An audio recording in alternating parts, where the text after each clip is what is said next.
It's not so true any criminal history, but certain offenses. Okay. So certain offenses, yeah. Yeah. So. Remote. Yeah.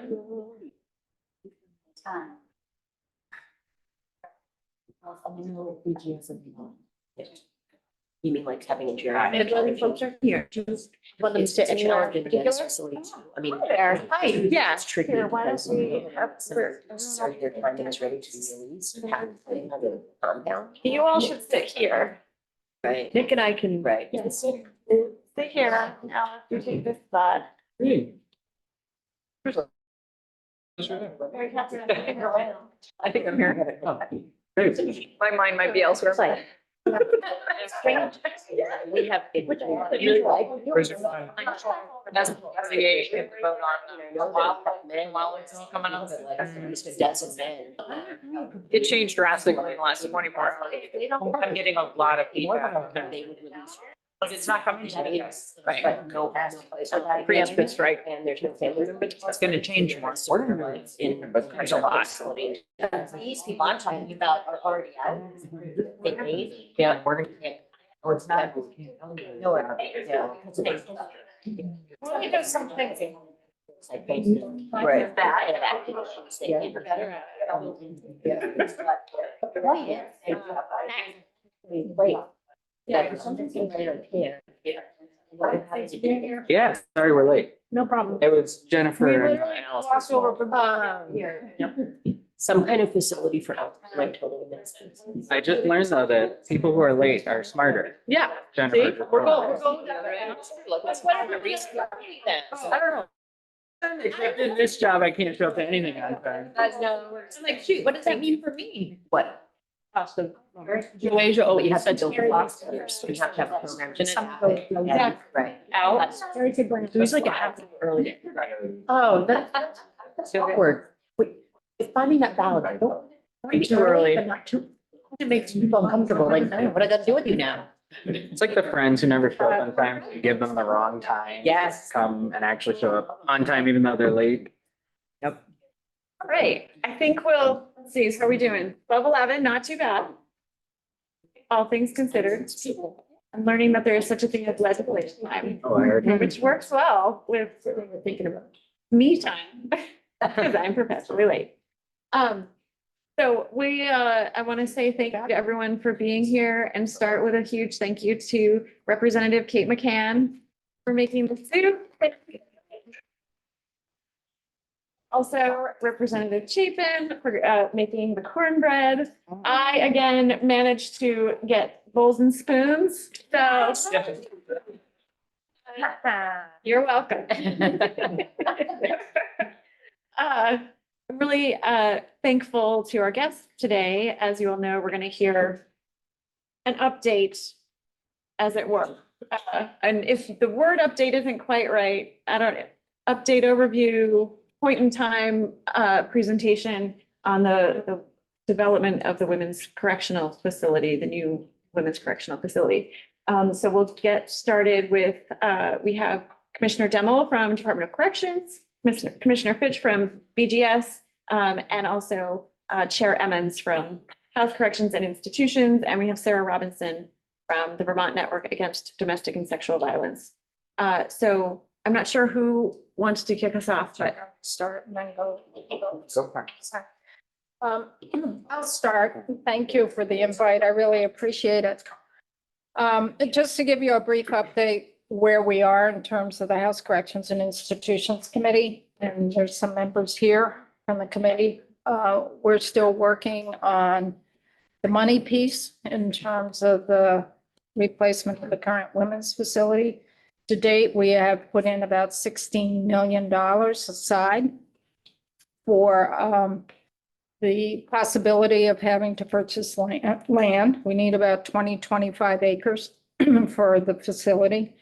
We have not purchased any land. At this point, we put in language last year in the capital bill that buildings and general services, they're in the lead in terms when it comes to purchasing land. To look at state-owned properties first, and if that's not feasible or available, that they could go out and purchase land. So that's where some of that money would go to if we had to purchase land.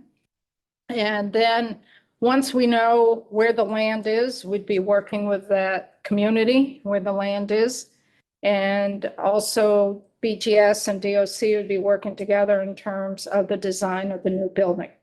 What we also put in place a few years ago was kind of an ad hoc stakeholders group, which Sarah Robinson will speak about with the network, to make sure that there's voices with DOC in terms of what the program needs would be.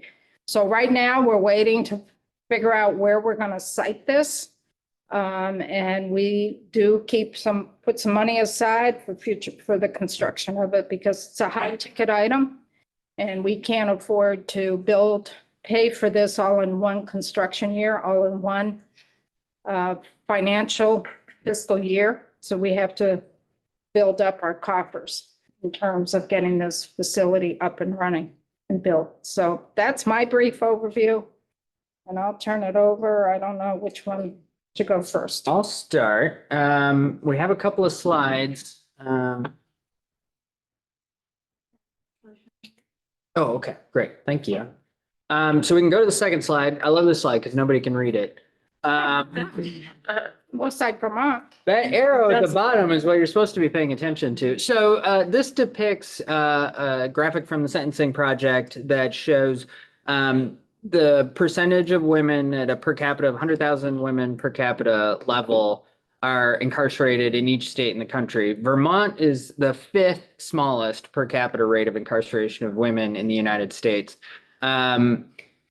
It's, I think, interesting that the other states that are at the bottom there are also northeastern states for the most part. And one caveat to this is, in most correctional systems, as you may know at this point, most correctional systems only house sentenced individuals. In Vermont, we have a unified system that houses both detainees and sentenced individuals. I can tell you today in Vermont, detainees make up more than 50% of our incarcerated population. So we are both out competing our other states in trying to reduce the number of women incarcerated per capita, but also doing that while we have an enormous detainee population as a percentage of our total incarcerated group. The next slide will show you the different legal statuses. And so this is what I was speaking about, sentenced versus detainees. The detainee numbers are on the left. The sentence numbers are on the right. And it shows that, and holds typically are federal detainees, to give you some additional context there. So for the most part, we run about 50-50 or slightly over detainees over sentenced people in the state for the women's population. That is not exactly true of the men's population. And so that is where the detainees come from, the courts. And right. Yeah. Sorry. Maybe that's a good caveat. We don't have a lot of discretion over who's with us at all across the board. We have zero discretion over the detainee population. Those are ordered, held, or ordered with bail, and the individual can't post bail for whatever reason by the judiciary. And so for the sentenced population, we do have some discretion around furlough and then presumptive parole and some other options, which we exercise, I think, almost to the fullest extent possible. But for the detainee population, there is nothing we can do with that population. We're ordered to hold them by the courts. The next slide shows you the offense type that the individuals are facing in the women's facility. Nearly all of our population, this is also true of the men, are in for felonies. Most are in for serious felonies, which would either be violent crimes against people, serious property crimes. Those make up the vast majority. Some drug crimes, but very few. And the drug crimes that we do get where the individual is only charged on a drug crime, it's typically for a very serious, either high amount of drugs, trafficking, some type of more egregious drug offense. Then historically, we would hold people for possession and small amounts of possession or use. That's not the case in today's correctional system in Vermont. And then we have some graphics here. I know some of you have visited our facility in South Burlington. and some have not. And so this facility was originally built 40-ish years ago. Late 70s. With the intention that it be a male detention facility. And over the years, it has taken many forms. It has been a male detention facility. It's also been a facility that held sentenced men and sentenced and detained men at one point. And current incarnation, it holds our entire female population in the state.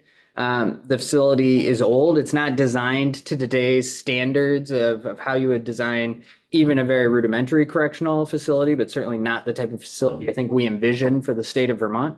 And it has many drawbacks that limit our ability to provide services, provide a therapeutic environment, provide specialty types of care to the population that's served there. So this is the outside of the building, the front door there in the middle. The next slide will show you some of the rec areas outside, the parking lot. And if we keep going, you'll see some interior shots of cells and the spaces that an individual might live in today at CRCF. The next slide takes you a little more in depth into one of the cells and explains some of the challenges that are faced by the conditions there. The lighting is very poor. Both the exterior lighting, the windows do not let a lot of light in. The lighting inside, the artificial lighting is also very poor. And, you know, we try to mute the colors as best we can to provide a more therapeutic environment. But, you know, I think you could put any paint color in this room and it would still, at the end of the day, look much like it does. There are hard furnishings. The facilities are very difficult on the body. So you have to climb up into a metal bunk, which is attached to the wall. The floors are very hard. The walls are hard. There's a lot of noise, doors slamming shut, very heavy steel doors throughout the facility. And there's very little that we or BGS can do at this point to retrofit this to be a better facility. It is kind of the way it has to be. But a facility does not need to be like this. We'll show you that in just a moment. There are also a variety of maintenance challenges, which we show one example of on the next slide with the. That slide. Oh, sorry. I guess I have yesterday's deck. We'll work off today's deck. Maintenance challenges throughout the building. The slide that I was referring to shows some piping and a ceiling that had collapsed because of some leakage. We've also had sewage back up into the facility and a variety of other problems that, you know, I think are in part because the building's 40 plus years old, in part because of its location near a wetland or a waterway, and just trying to keep up with the building of its type. And that's not the way it has to be. So I can hand it over to Jennifer to talk through some of the kind of conceptual design here and where we would hope to see a facility go in the future. So my name is Jennifer Fitch. I'm the Commissioner of the Department of Buildings and General Services. If you don't know who we are, we have 240 state-owned buildings across the state of Vermont, along with another 120 lease spaces. Our job is to provide space for all three branches of government, as well as all agencies and departments within the executive branch. So we do courthouses, we do police barracks, we do correctional facilities, mental health care facilities, we do laboratories, we do general office space. Pretty much if it's a state facility, it's BGS. State House, the building you're in right now, also maintained by BGS. So as Commissioner Demmel said before, our role at BGS is to support the programmatic needs and outcomes of the people we serve. That includes the legislature along with the Department of Corrections. And that means we want to make sure that space works for the people that are going to be utilizing the space. And as Commissioner Demmel showed you, right, we built CRCF at a time where design standards were what they were then. We're going to talk a little bit about what they are today. And it was built a long time ago. The facility is aging, as you know. One of the things that's happened over time is they've been changing the way they use the space, and that means it's not working efficiently for them anymore. So a really great example of that is they used to have their sort of refrigerator, food storage area next to the dining room. Makes a lot of sense, and the kitchen, right? Because then just like your house, you grab what you need from the refrigerator and then you cook it on your stove. Unfortunately, they've had to move that. So now they have to go down a hallway to access the freezer to then bring food back. And that's not ideal from an efficiency standpoint. As Commissioner Demmel also said, it's pretty dark in there. There's not a lot of natural light. It's pretty loud in there. And so there's a lot of things that today we would do differently. And we call that evidence-based design. And why we call it that is because we're learning, right? We're always learning. We're always in a state of learning. We're always improving and getting better. And what we're doing is we're looking at what other countries are doing, as well as what other states are doing. And one of the states we've been partnering a lot with recently is Maine. I'm sure many of you have gone and had an opportunity to see their reentry facility. But what we're realizing over time, and this is not just for the Department of Corrections, but also mental health, is that your surroundings impact how you feel, the ability to rehabilitate. So your surroundings are really, really important. And when you look at reentry in Maine, as of last year, and I don't know if it's true today, they've had 0 rate of recidivism with their reentry, which as of a year ago, is really meaningful and impactful. I will also say that when I had the opportunity, and I've gone there a few times, the women there are just very light and bright. The environment is light and bright. There are these amazing sayings, and there's just really something inspiring about it. And when I go to CRCF, it's just, you feel it's much smaller in terms of how you feel in the space. The women, to me, haven't been as engaging. You know, I always try to engage when I'm there. But it's just not a great environment to be in, right? And to be there all day long. And so we call it evidence-based design because we're learning, again, from other countries that are ahead of us and other states. And really, this is about, again, how your environment really impacts how you feel. So again, for anyone that's had the opportunity to see the Essex Mental Health Care Facility, if you haven't, that's a great model of where we're moving towards. So higher ceilings, more natural light, bringing the outdoor environment in, using natural neutral tones inside the facility, making sure that we're dampening sound, for example, so it's not really noisy. Softer type feeling environment, again, because the environment is so important. So this is really what this slide speaks to. It's speaking to sensory boundaries, identity anchors, and what we call nested layers, which we can see a little bit more on the mock-up on the next slide. So they're giving you some examples here, right? Those sensory boundaries, like I talked about, natural light. And what they're finding about natural light is that it stimulates your senses and it reduces stress, which obviously is very important for anybody inside these facilities. Having identity anchors, so curved walls and visual interest, and breaks up those long spaces. So if you go inside a CRCF today, there's long hallways, right? And how does that make you feel, right? Especially when there's no natural light, you feel very confined. And so we want to really work on those identity anchors, and then the nested layers. And so a variety of ceiling heights provide spaces for collaboration and interaction, and just provide more creative and inviting spaces. And then these are some more examples. So sensory boundaries, so they differentiate in ceiling materials and wood. Again, we're trying to break up those spaces so it doesn't look so, I mean, I'm going to say this room, this is also old, like look around you, right? It's all pretty much white. Not that that's a bad thing, but we're not breaking up the visual interest in the space, right? Identity anchors, again, they're showing some more examples of that. And again, more examples of nested layers. So here is a picture of what we envision the future facility to look and feel like. Again, you'll see the furniture is softer, a lot more natural light, more colors, more interest in the spaces. Again, just like breaking up the walls and the windows and the ceiling heights. And again, creating more materials that dampen sound. On the next slide, this is actually a picture of the new mental health care facility in Essex. And I'm sure if you'd like to go see it, we could work with the commissioner of the Department of Mental Health and be able to do a tour if you'd like to see it. But this gives you an example. This is the residential kitchen that we have inside the facility. This is so that the residents that are housed there can learn to cook. Again, so that when they go out into the environment, right, they're able to have self-care. So again, gives you a good example of something that we just built. It's matching what we're trying to do. On the next slide, we're showing you art and state buildings installation also at the new Essex Mental Health Care Facility. But again, as you can see, right, we're bringing in the natural environment. It's amazing outdoor space. But we're bringing in that natural environment, and we would very much do the same thing in corrections. In fact, I advocated last year, and HCI supported it, as well as SI in the legislature, that we could use art and state buildings in a correctional facility, because actually the language struck it out. And I advocated that it's very important and that we should be able to do our in-state buildings in correctional facilities as well. And then again, evidence-based design, this is again kind of showing you what a unit looks like. Again, softer materials, breaking up the spaces, different colors, much softer environment. And another shot of Essex Mental Health Care Facility. Again, you're seeing shots of that and what it looks like. If you can't take a tour, again, you can see all that natural light that's coming through the windows and those really high ceilings that are beautiful.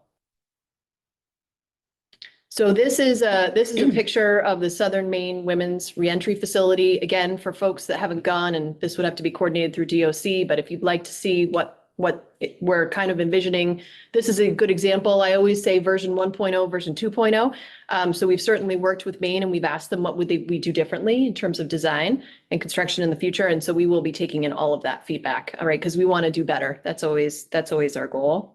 And then the next slide is showing you an interior picture. So it's more of a dorm-like type facility in Maine.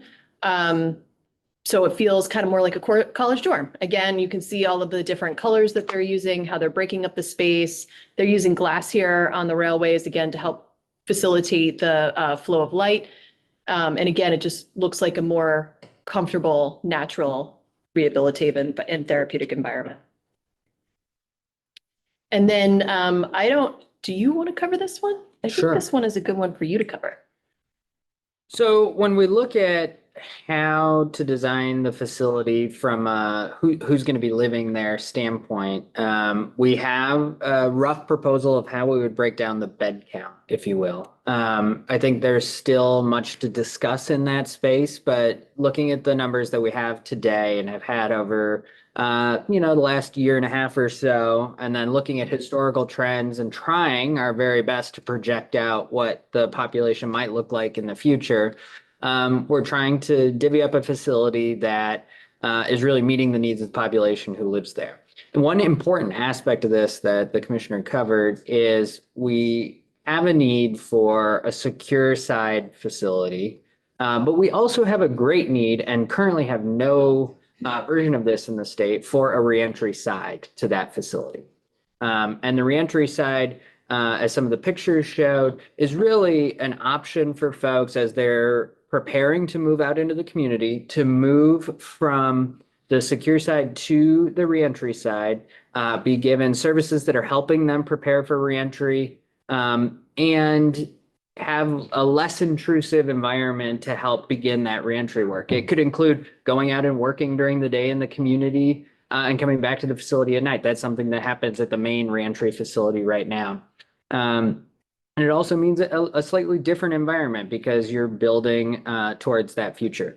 There are some limitations to that in Vermont, in part because we are a unified system. Currently, state law prohibits us from putting detainees in a reentry type facility because of the security level of a reentry side facility. And so I told you we have 121 women incarcerated today. Over 50% of them are detainees. That number moves off the table for the reentry facility. Now, if the legislature were to signal through legislative action that it was open to considering who might from the detainee population be a good candidate for a reentry side, that's certainly something the department is open to and something that we'd like to engage with the stakeholders and the legislature to figure out if there's appetite or room there.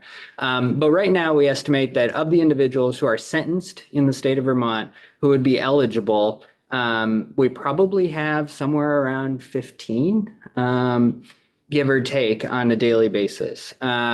We then, as we look to project out and hopefully grow that population and shrink the population who needs to be in the secure side, we'll be looking at a facility, the reentry side of facility, that's about 30 or so beds.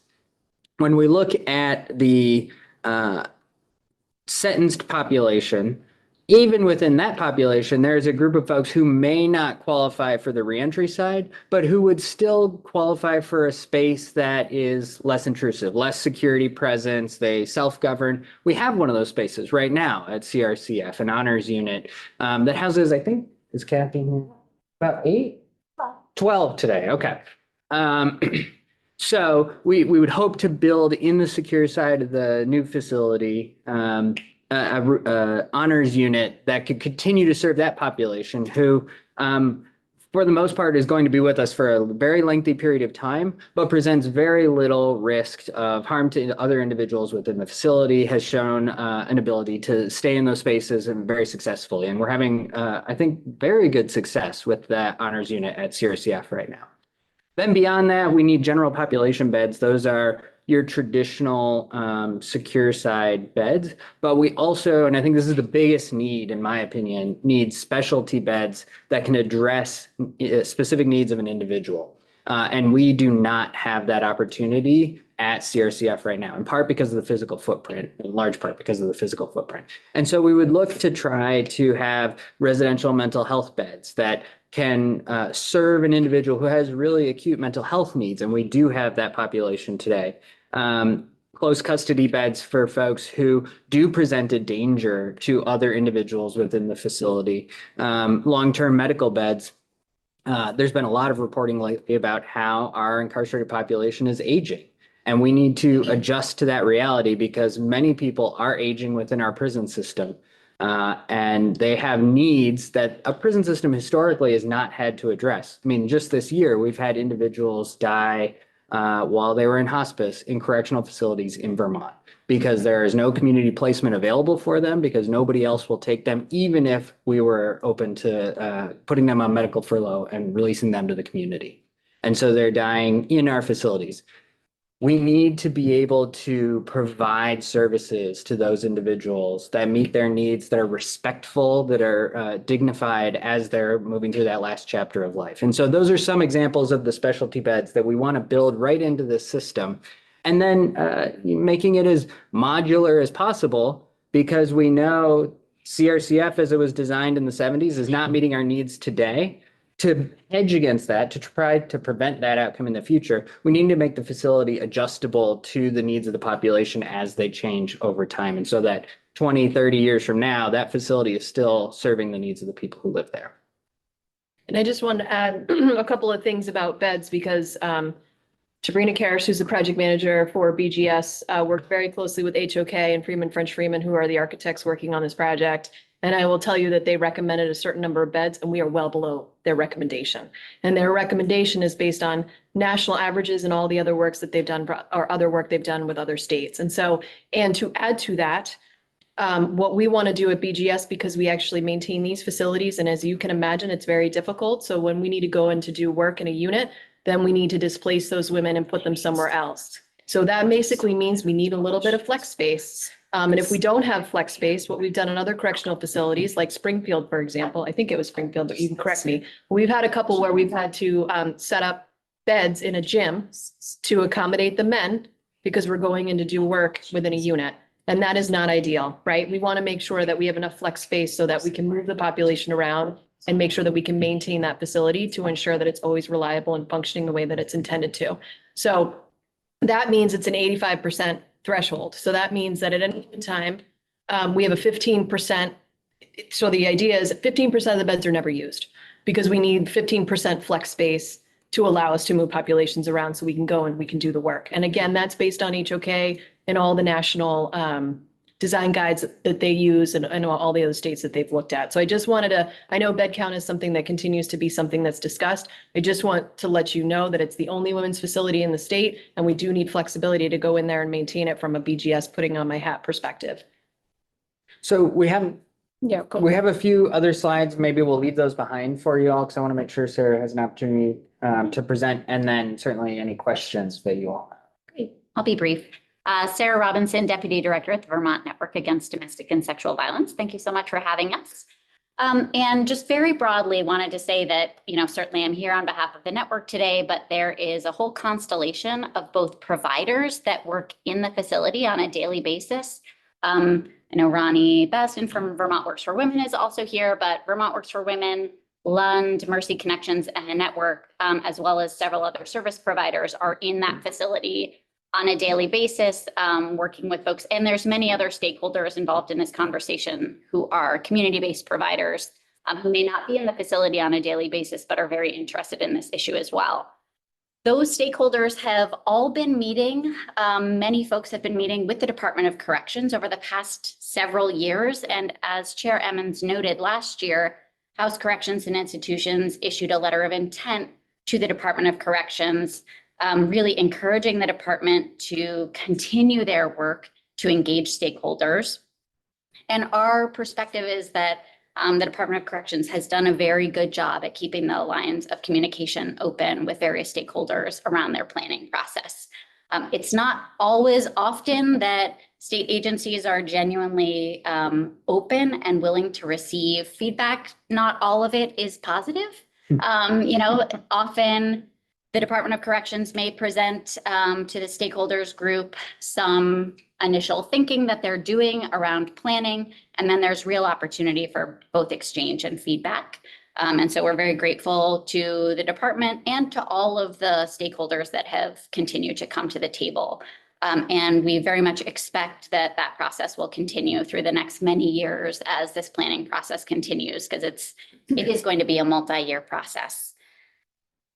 We certainly believe that the Chittenden facility is not a healthy or a healing environment. It's not a healthy or healing building for the people that live there or for the people that work there. That includes some of my colleagues who are there right now. And that the facility does need to be replaced. And the question is, how does the vision for that replacement align with Vermont's vision for what criminal justice and corrections should look like in the future? And I think that this conversation is probably the place where that question is most alive and a little bit kind of contested, and we're trying to figure that out together. So broadly, we are supportive of the Department of Corrections' work to move to a more trauma-informed and gender-responsive facility in a replacement facility, including something that would include both a more of a closed unit and a re-entry side of things. We've also been in touch with many advocates and are very familiar with the work that has happened in Maine. We do think it is a model that holds a lot of promise and is something that should be considered. However, there are a few things that we look forward to kind of continuing in dialogue with the Department of Corrections about over the next several years. One is the proposed size and scale of the facility. And we got this wonderful natural experiment of the pandemic in which Vermont was able to decarcerate our system pretty swiftly. And since the beginning of the pandemic, and please correct me if I'm wrong, but we have not risen above 130 people that have since been incarcerated at the Chittenden Regional Correctional Facility since the beginning of the pandemic. So that tells us a little bit about what the current need is in Vermont and what the population has certainly looked like over the past several years. The question, of course, is how do we then, what's the predictive value of that data? And when we're looking forward to what this facility might look like for the next 30 or 40 years, what does that tell us? So the issues that the stakeholders have highlighted is the proposed size and scale of the facility, as well as the balance of those restrictive and reentry spaces. What percentage of the population is permitted to be in the reentry space versus the restrictive spaces? And I would say that that is still a conversation that we are in with the Department of Corrections. In fact, we have a meeting next month where they have offered some proposed reentry criteria and asked stakeholders to bring feedback and to provide them with feedback about that criteria. And finally, and most importantly, from our perspective, there has been this great coordinated conversation about the replacement of this facility that's included state agencies and community-based providers talking about the replacement facility. However, there's not really a parallel process that's happening right now about what's needed in terms of community-based services.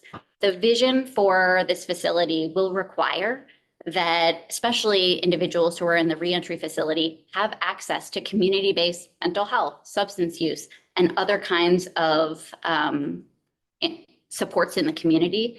And we need to ensure that while we're thinking about a future incarcerative system, we're also thinking about the system that exists outside those facilities that will support women, both as they are in that reentry phase, but also after incarceration and when they are reentering into communities. So we think that there's still a lot of work and conversation that needs to happen in those three realms. And I would just say that we look forward to continuing the conversation with our partners in state government and in community-based organizations, as well as the conversations that the legislature will be having about this in the next few years. So that's a good transition. If you want to have questions.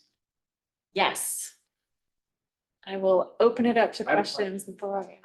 Can I just make a statement before we get into questions?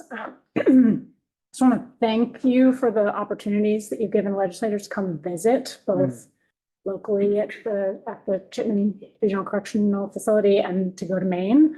I think that's been, I know a number of people around the table have been to one or both and other facilities, and just really appreciate that opportunity. I did go with a few of you just recently with Isaac, just over the break, and being able to also be in the facility and talk directly with incarcerated women was incredibly valuable. And I know we had some previously incarcerated women and all of the partners who work in the facility at a previous meeting. The intention was we couldn't do it all in one meeting. So the intention was to really try and give this group all of that, but I just would encourage anyone who hasn't gone. And I think, Isaac, is there going to be another opportunity this session, or could there be? So if folks are interested, I think reaching out to me or Angela or Isaac directly, I just think that's a really important opportunity to have access to hearing directly from, seeing the facility was incredibly valuable to understand what you guys are talking about more directly, but talking with incarcerated women, I'd say, was the highlight of that experience for me. I also just wanted to ask broadly, it's so important that all of you are having these dialogues together, and thank you again for all the leadership around having these multi-year conversations and work groups, and it takes time for everyone. I'm just wondering, I guess, as a legislator and as a new legislator, where is the financial larger picture? And we are, naturally broken up into our different committees and assignments. But personally, I'd love to understand the cost not only of the facility but also of how are we supporting the organizations, both community-based and facility-based, and investing. Like, I want to think about how to invest in the whole picture. And I don't know, Alice, I'm sure you have a history to speak to this. Can we get there is important. So, Can I comment on the first bit Yeah, before you go talk ahead. about the budget piece? Yeah, go I just wanted to add, I've been really heartened and appreciative that legislators have taken time out and come and visited the facility. I mean, I don't think that that's something that has happened a lot historically. Often, this body and the general public, I think, have a sense, make comments, pass laws that affect the correctional system without truly understanding it. And I think part of understanding it is seeing it and being in there. And there, I think people have a natural sense that they're scary and dangerous places. And that's not the experience by and large. I mean, certainly they're frightening if you're going in, you're incarcerated, it's your first time. Those are frightening experiences, and it can be a frightening place. But I'm really understanding how it all works and what the experience is like for somebody there, what it sounds like, what it feels like, is really important. So I've really appreciated the folks that have taken time out and done that. Certainly, if anybody is ever interested in visiting the women's facility, but also any of the other 5 facilities in Vermont or our probation and parole offices, we certainly will make those opportunities available to do that. Because I think it's really important to help, we're continuing to try to be as transparent as possible. It helps in that process, but also I think it's very educational for folks who have not spent time there, who are not lawyers or judges or law enforcement who interact with that system regularly. Sorry. No, but in terms of the budgeting, right now, what we're looking at, we got to buy land possibly, but we do it on state-owned property. We buy, that's about 2 million, 3 million. If we don't have to buy, we save some of that money. Going forward, it's all going to be in the capital bill, be bonded dollars. And right now, we've put aside about $16 million. To build this facility, right now, we're looking at anywhere from 75 million to 95 million to build it. Our bonding capacity for each year is about 54 million. So we're starting to put money aside. And that will be divvied out as BGS figures out we're buying land or not buying land. We need to do some infrastructure upgrade. We need to get water and sewer there. We need to get electrical there. We may need to do perk tests. We may need to do some excavations. That all comes out of your capital bill. Once the facility comes online, then it shifts over to our appropriations committee because general fund goes to paying for the operations of the facility. So we got to build it first. That's in our world of corrections and institutions. And then once it gets built, it shifts over to appropriations. In terms of the community partners, we have been putting money in to help, and this is for the whole population of folks who are reentering, not just women, but also the male facilities in terms of really getting the community partners to the table. There's always been resistance. We worked with the Council of State Government a couple of years ago, and even prior to that, around 2007, 2008, to really look at bringing our community partners to the table. Because what happens when a person reenters the community from an incarcerative setting, doesn't matter if you're a male or a female, nobody wants to touch it. Nobody wants to touch it. Your DAs don't want to get near it. We really work in terms of supportive housing. Some folks have come up to the plate for that, and some have not. What the perception is out there is the person is under DOC. So DOC should have all that responsibility to house the person in the community and provide support services. And we've been working for the past 4 years to really put more money into the Department of Mental Health, to beef up our community justice centers, to beef up our supportive housing situations, to have more of a wraparound service for folks who are reentering from an incarcerative setting. And we need a lot more of that. But we need our partners in the community to come up to the table and get over this feeling that these are just DOC people and only DOC should be paying for these services. That's the hard nut to crack. If I could add one other thing, Representative Chapin, I think it's a great question. And from our perspective as a community-based provider, there aren't enough resources that are available. And I'm also just talking about funding for resources to really bridge people's experience in the facility to the community. Right now, our contract with the Department of Corrections is just within the 4 walls of CRCF.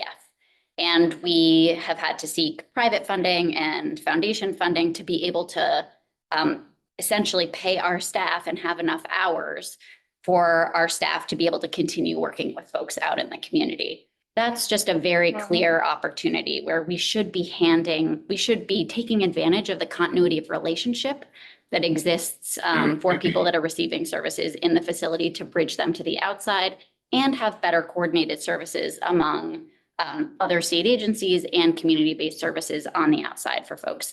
I do think that there are these silos in terms of our funding streams that can exist that make that challenging. So that's, I'm wondering, my world, in my brain, we need a new facility, right?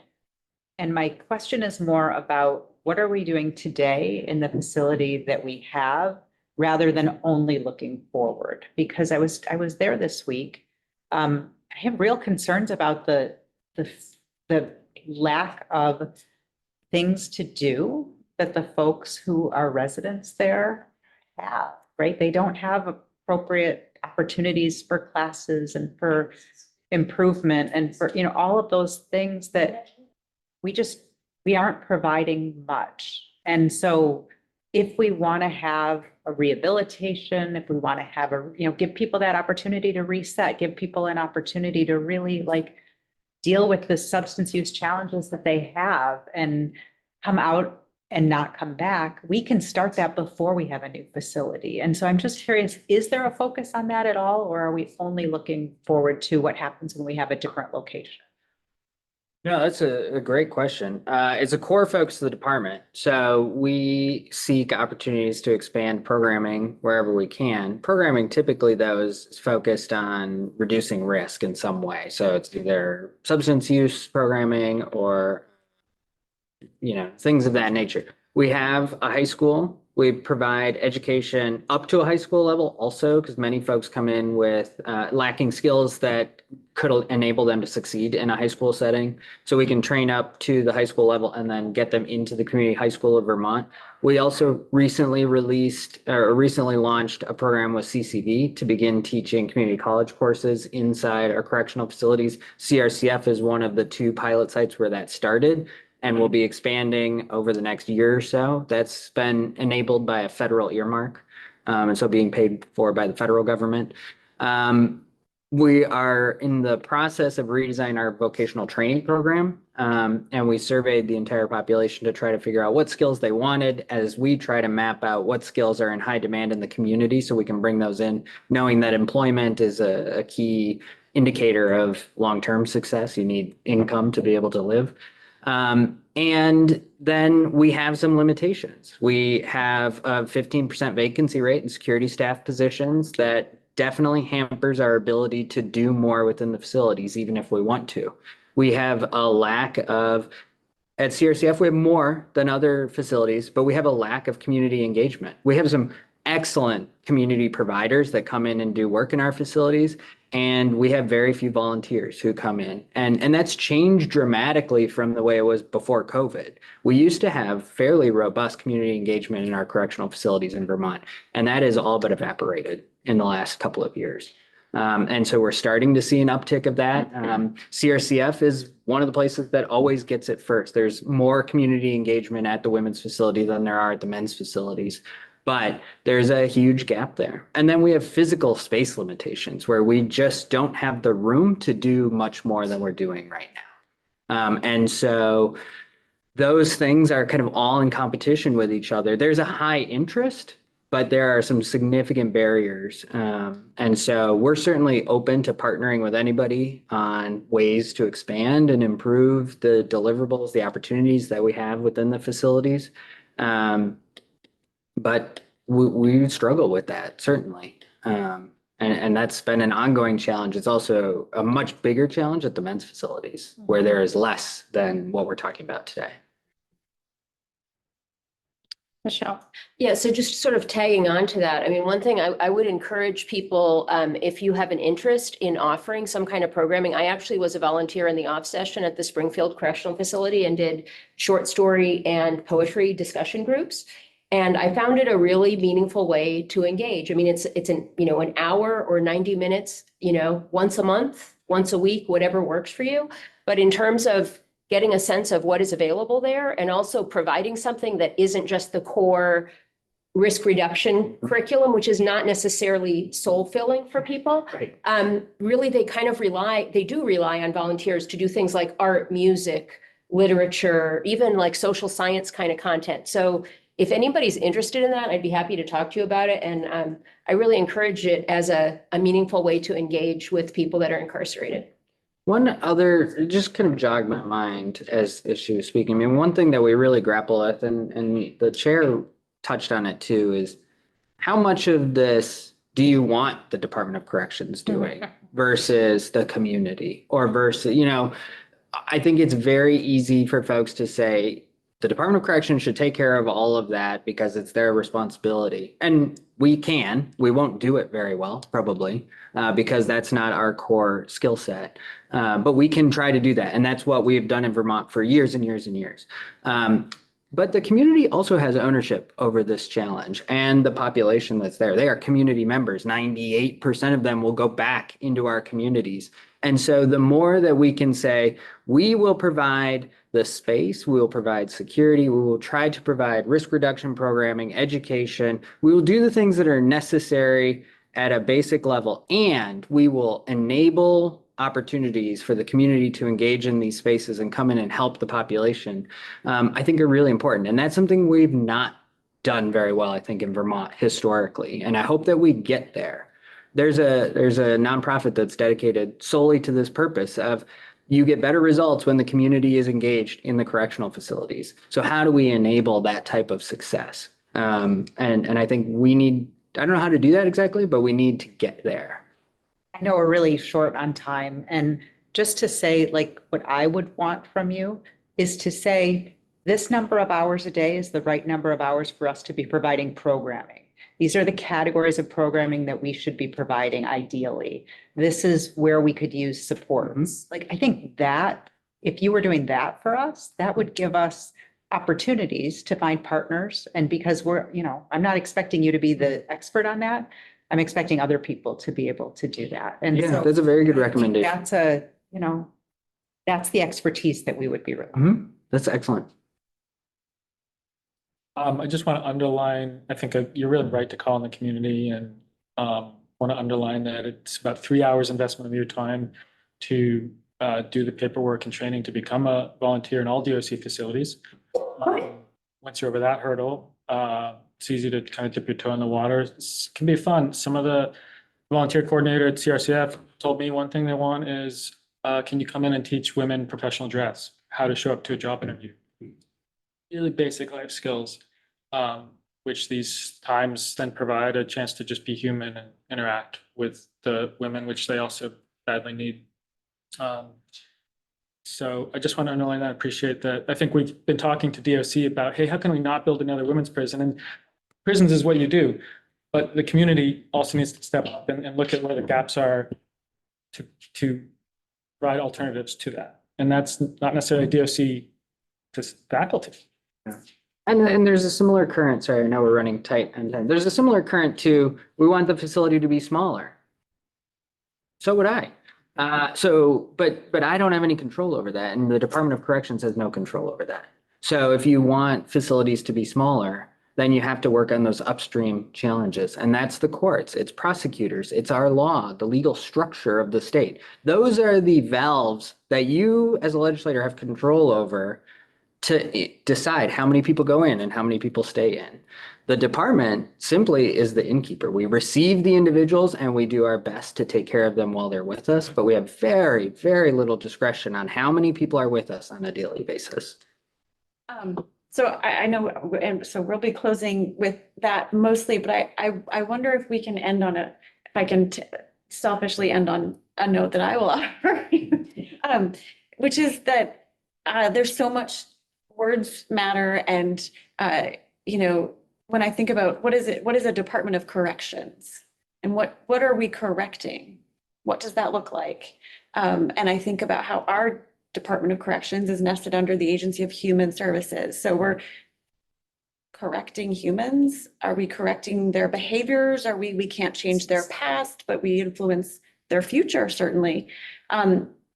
Obviously, the judiciary plays a role in that. There's a whole line of responsibility and opportunity. It's interesting that we keep hearing therapeutic spaces. And, when we're looking at the slides and seeing what the dream for the new space, it is a different vision. And I hope that we aren't just applying that different vision to the physical space. That is a very important part, of course. But I think it's such an opportunity to broaden that consideration to just what it means to be a Department of Corrections and what opportunities there are, whether it's community partners and amazing organizations that are already doing work. And I think I think even within the department, there's you have such an opportunity to help people. And of course, it requires funding and space and content area experts and all of that. But I'd love to reimagine DOC as you're reimagining this physical space. That's an invitation, not an edict, obviously just a thought generated by this conversation. Yeah, thank you. I want to thank you all very much for being here and for your continued work on something that matters a lot to all the people who will be living there and their families and all of us as Vermonters. So thank you. Thank you for being here, and thank you all for coming. Thank you. Thank you. Thank you for lunch. Thank you.